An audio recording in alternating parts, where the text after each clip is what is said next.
Hello, Emily. And welcome to Organic Politics.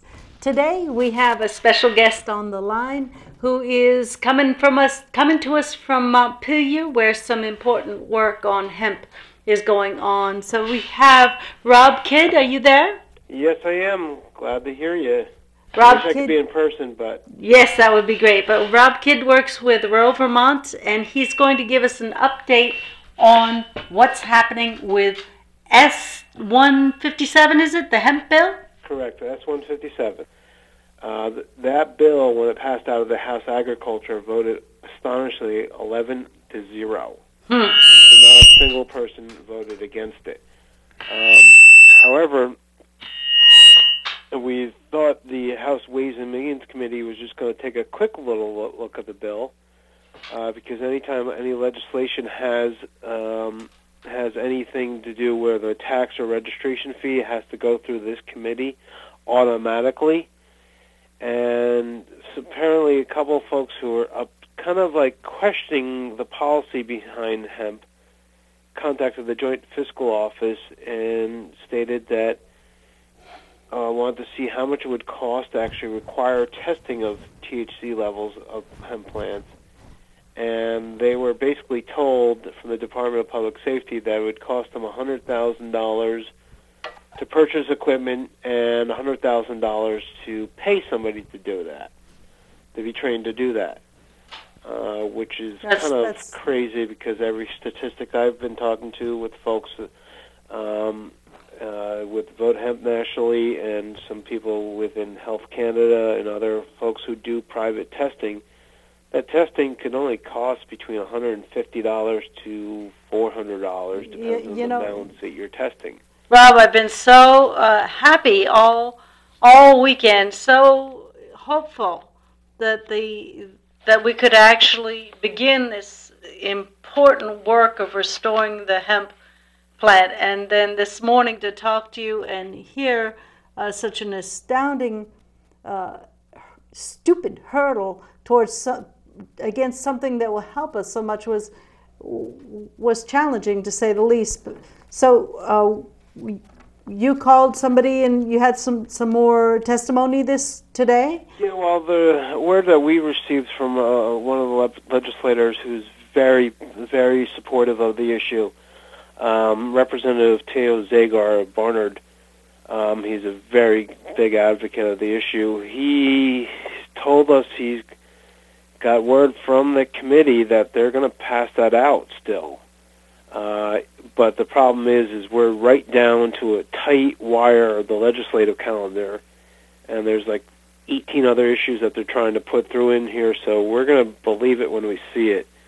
We're very hopeful that's going to happen, and it still may very much happen, but until they actually bang that gavel and it's passed, because it has to get out of this committee somehow in the next day, and then be voted on the House floor, and then has to be taken up by the Senate as well.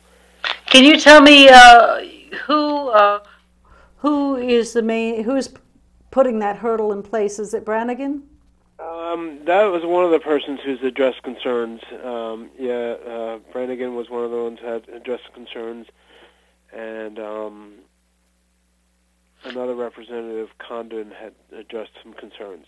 So these people are going to say that we have to have now an appropriations of $200,000 just in order to allow this bill to pass, or is there any way that we can get it forward?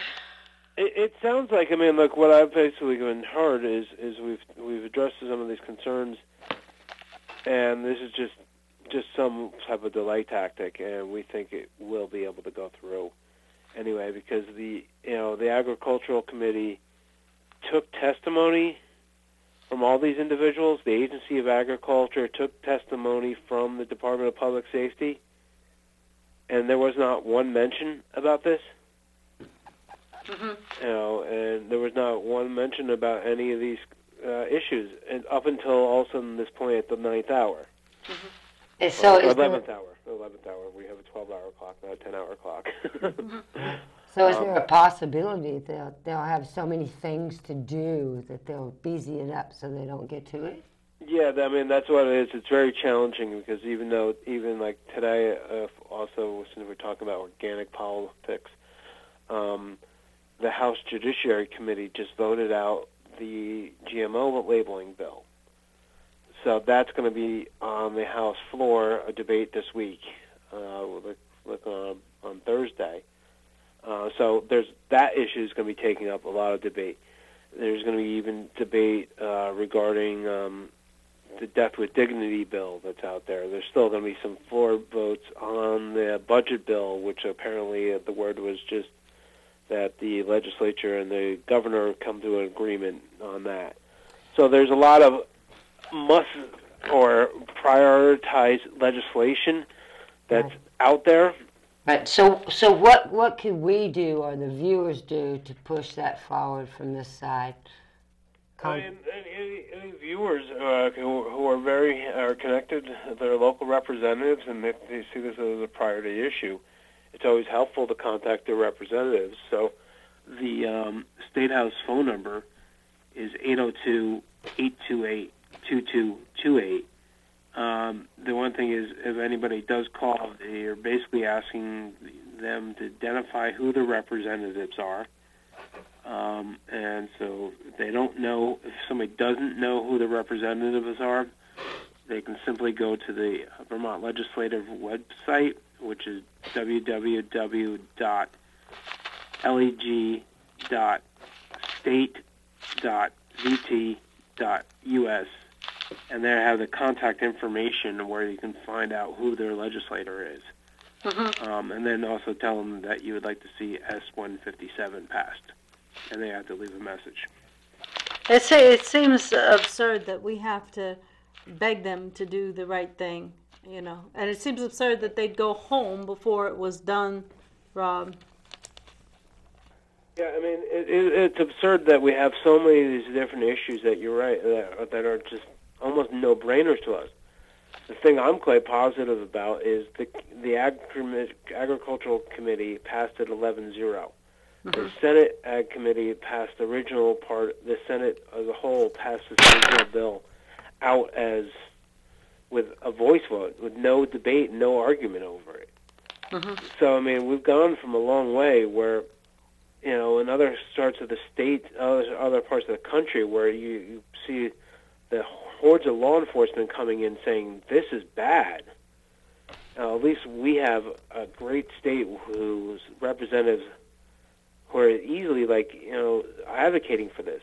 Last week, I was sitting in the House Agricultural Committee, and one of the representatives was questioning about whether it's advisable to challenge the federal government on the issue. And the chairman of the committee, Carolyn Partridge, is from down your neck of the woods there, basically answered it, said, the federal government has dragged their feet on this issue for too long. I am hopeful this is going to come out the way it is. It sounds like it's still promising, but it's just one of those things is the legislature is looking on ending on Saturday. Okay, I have a question. So I don't want to say this will happen, but what if there's no chance for it to be heard? Does this mean it'll come up in the next time? So if it doesn't get voted on in the House or the Senate, the legislature picks up come January. So we got to wait till next January. We lose a whole season. Yeah. It'll pick up next January where it left off, because Vermont legislative cycle works on a 2-year cycle called the biennium, and this is the first year of the biennium, so at least all this work that's gone through already on this wouldn't be wasted, and it would be set up perfectly for next year. Yep.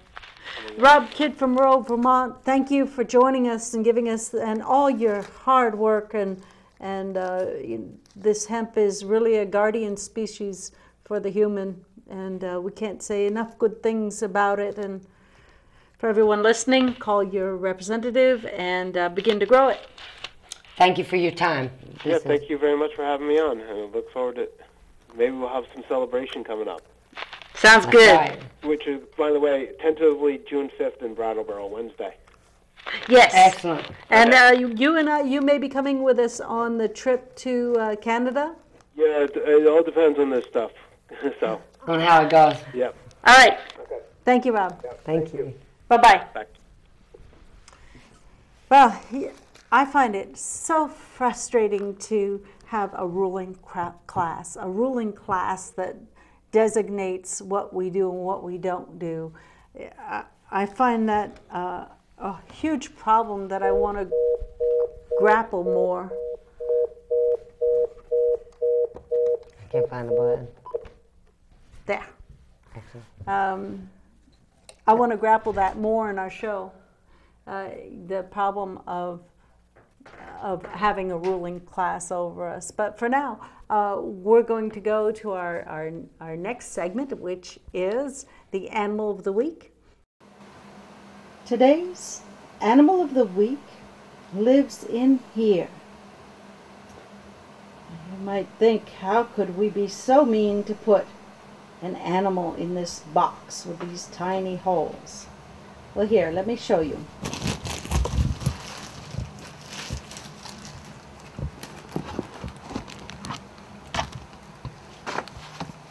Who lives in here?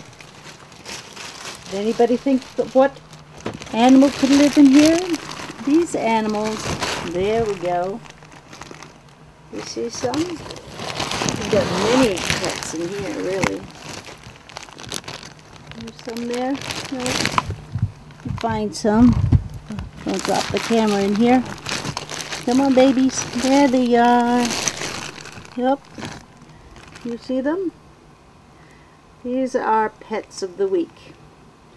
Now, the next time you call somebody a worm, well, you're actually giving them an excellent compliment. These worms will make us the best dirt we have. And so these are our Organic Politics Pet of the Week. Next up from the ground up are our comments from the street. Ready? Yeah. The world's a mess. I'm Emily Payton here with Organic Politics from the ground up. I heard there was something wonderful going on here, ladies. Can you introduce yourself? I'm Noah Petrie. I'm Casey Greenleaf. Emma Chapman. And you are the north face of it all. And I'm Cabrina Howard. So, what are you doing? You're students supporting veterans, and how are you supporting veterans? We're raising money to buy trailers so we can fix them up and put them. We're affiliated with this group called Home at Last, which is basically it's more of a bigger group. They're more established. They're more established than we are. We just hit the ground running, barely. This is our first week of actually doing anything. We're just trying to get money and raise awareness because there's a lot more veterans in our town and in the world. No. The trailers are already in places. They're attached to the ground, but we're just building them and making them better and actually livable. And then sending homeless people to them? Yeah, we're gonna help them up. We're gonna help fix them up, and we're gonna help get them settled and just try to get them to be a little independent and give them aid all through the way. So are these trailers in trailer parks right now? Yeah. Yes. And the trailer parks are going to give the trailers to the... No, we have to buy them. Yeah. We have to buy the trailers, which is why we're raising money. I guess our initial goal right now is to, I guess a long-term goal would be to try to rid Brattleboro of as many homeless veterans as we can. I mean, we want to help. I mean, it's a big issue, so... It is. That's our initial goal. And if we can do that, awesome. And if we can progress farther than that, even better. Yeah, so let's have you raise $50,000 by the summer. Did you hear that, everybody? $50,000. Where are they going to send it to? Where do we send it to? Money, you can send it to well, you can send it to. Is it Home at Last? To Home at Last. That's a different group than we are, but that's the like adult group that the student group is affiliated with. Should we send it to Mr. Kip? Yeah, you can send it to Mr. do that Kip. too. And Mr. Kip at VHS. Thank you very much, you all. Thank you. I'm Noah Petrie. Casey Greenleaf. Emma Chapman. Kabrina Howard. From the ground up, look who I found, Jeannette White, our favorite senator. Okay, thank you. Tell us what's happening. Well, there's a lot of things happening. We're going to be, we've passed the hemp bill, so there's still some opposition to it, but I don't think the governor signed it yet, but I'm pretty sure he will. We have, we're going to be passing on Tuesday the decriminalization of marijuana bill. We're hoping to pass the patient choice at end of life bill, and we have put aside until January 2 bills. One would divest us of our investments in fossil fuel companies, and the other one would set up a study to lead us to the development of a state bank, as far as that's the most common term used. It really isn't. It's our financial independence.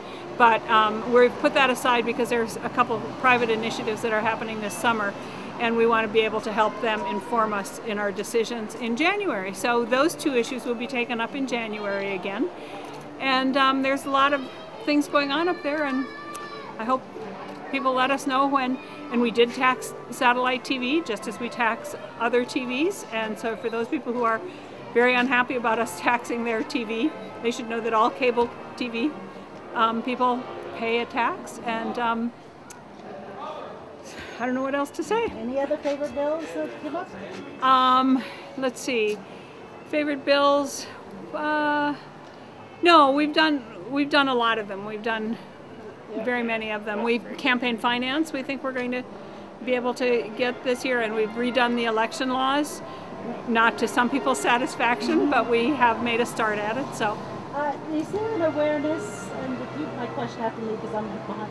Is there an awareness that TD Bank North is the major investor in the tar sands? We understand that. Could you repeat the question back for the camera? The fact that TD North is a major investor in the tar sands project. Right. Okay, yeah. Is there an awareness? I don't know. Some people are aware of it, so hopefully. Because that would tie into the divesting. Yeah. So we'll work at that. What a piece of luck to catch you. Thank you.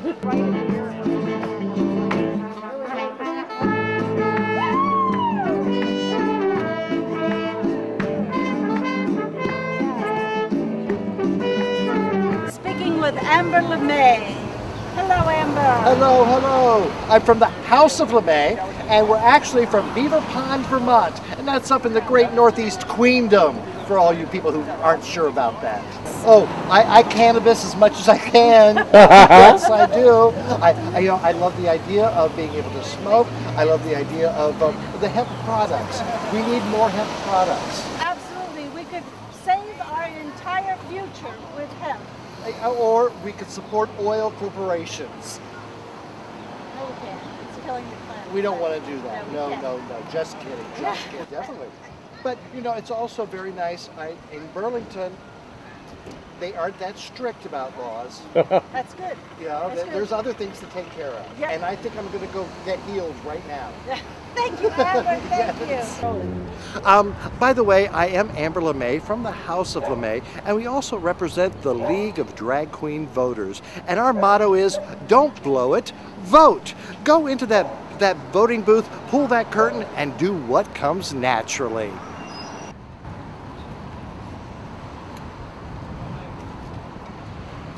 Hi, are you Vermont voters? No, New Hampshire. Okay. Are you Vermonters? No. Or this is to regulate it like wine, which is just a little bit more permissive. Burlington is not a major focus now. We're really hoping to get everybody else to join with Burlington. Burlington has kind of led the way last year, and we want to replicate that in other towns. But we're going to collect signatures from everybody who's interested in signing, just to send a message that this is what Vermonters want. Decrim is good. and it should pass this year. We hope it does, but It's just a Vermont baby wants step. more than that, right? All right. Thank you. Thank Have you. Have a good Saturday. Hi, Hello, Bonnie Scott. Emily Payton. We're in Burlington today on May 4th, which is Global Marijuana Day, for a segment of Yes, We Cannabis for Organic Politics. And you're already educating me. Tell me what you're doing. Well, hi. We are here because the first Saturday in May is the Global March for Cannabis Liberation, otherwise known as the Global Marijuana March. And there are people in cities all over the world, in countries all over the world, who are getting out, and many of them are having music and a pretty big splash here. And we've decided to do a bit of a teach-in today with whoever ends up walking by.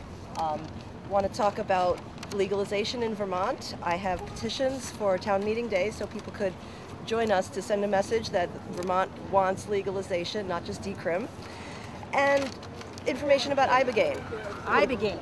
Yes. I never heard of Ibogaine until like 10 seconds ago, and it's like this amazing stuff that helps people get unaddicted. Right. Ibogaine is a drug from a plant. It's an alkaloid from a plant in West Africa. And it's a drug that if a person is interested in stopping an addiction, such as to opiates, it is an incredibly powerful tool. Basically, it's a polydrug effective addiction interrupter.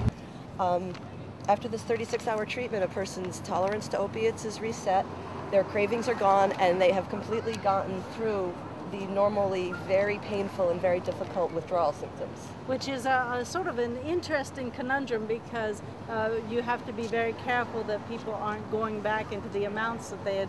Right. And it sounds like really fascinating and exciting in a hopeful way. It is hopeful, and of course the problem is that it's illegal in this country. It is legal and even heartily endorsed in some countries. In Costa Rica, it's endorsed by the Ministry of Health for addiction treatment. Ibogaine. Ibogaine. I-B-O-G-A-I-N-E. You also have a huge amount of educating to do just to let people know that this is out there. Right. Right now it is not really part of the harm reduction discussion in this country. When you're talking about getting people off opiates in this country, you're usually talking about methadone and buprenorphine, bupes. And these are maintenance drugs, where a person is going to be taking the methadone at a certain dosage for possibly the rest of their life, or until they could taper off it in the same way you would need to taper off any opiate. This is not a maintenance drug. So Ibogaine, I know we're having an increasing heroin problem down in Brattleboro. Ibogaine will be used in conjunction with that sort of thing? If it were legal, and that's the problem. The first step is just to raise awareness. It's not even really part of the discussion in this country, and this is the first step today here, is to try to bring this discussion to Vermont, because yes, it's the OxyContin, it's almost the prescription drugs, which have been a bigger problem. Oh goodness, yeah. Oh my goodness, and that's part of the gun control. Now we're getting into the gun issues. It's mostly been prescription abuse that's been leading to these huge rampages. But let's try to keep on. This is the drug war. This is where, you know, the greatest damage is coming from the fact that there's a drug war, just like during alcohol prohibition. Mm-hmm. You wouldn't, you know, if everybody could go grow poppies and have poppy tea in their backyard, the demand would be cut by 90% for the harder stuff. But because it's black market, you get all these trends to concentrate the product, and it's sold in the black market where there's other, you know, dangerous things that you could be going into. And it raises the prices, which increases the amount of money to buy it, and that leads some people to turn to crime. So whatever kind of intrinsic problem the drug use itself would have, the drug war compounds it by tenfold at least. The petition is for Town Meeting Day 2014. I have blanks here, and you can also go online to, right now we have the event at Global Marijuana March, Vermont, and there's also the, what was it, the Green something party in, I'm sorry. Well, there is the other party. We're working on the other party, UDD. Oh, I didn't know about that. Well, this is brand new. You might have broken the eggs before they were ready to hatch. But anyway, we're about to announce this party, which is we want to get as many people running for the major seats. So if we can have 25, 30 people running for governor on the other party, then that will be a very good thing, and it will speak for itself and will show how regular people ought to be asserting themselves and claiming the government. Excellent. So we have another gentleman who's going to give us a statement, and let me get behind the camera to make sure. Just stay there. Let me make sure. Okay. Just briefly, I only have a few brief points. Okay, wait. Looking good. Go ahead. And your name? My name is David, and I am a patient who is under the care of a physician, and hoping very, very much that my physician will see the value of prescribing medical marijuana to me. I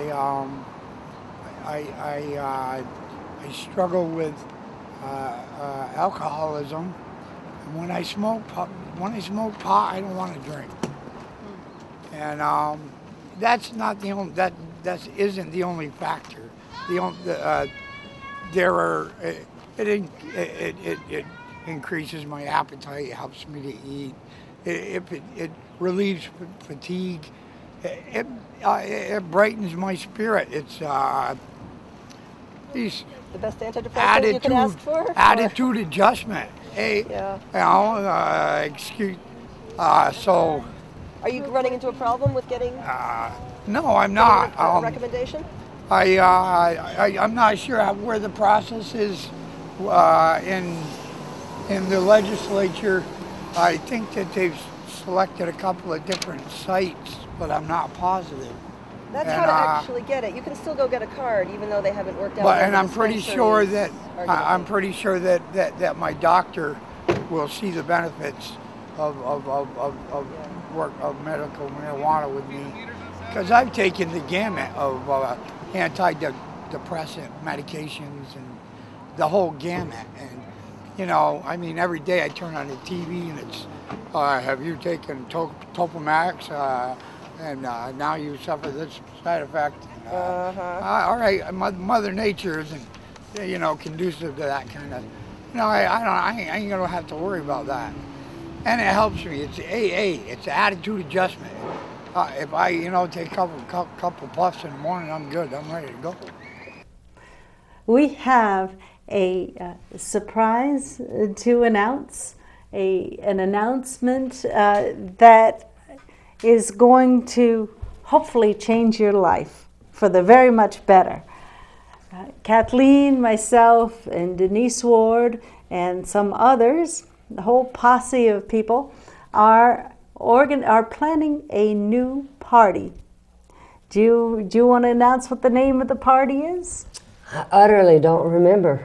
Oh, come on. That's utterly ridiculous. It could be utterly absurd, but it could be utterly your party is what I know. Here, maybe this will help you remember what the name. Not a tea party.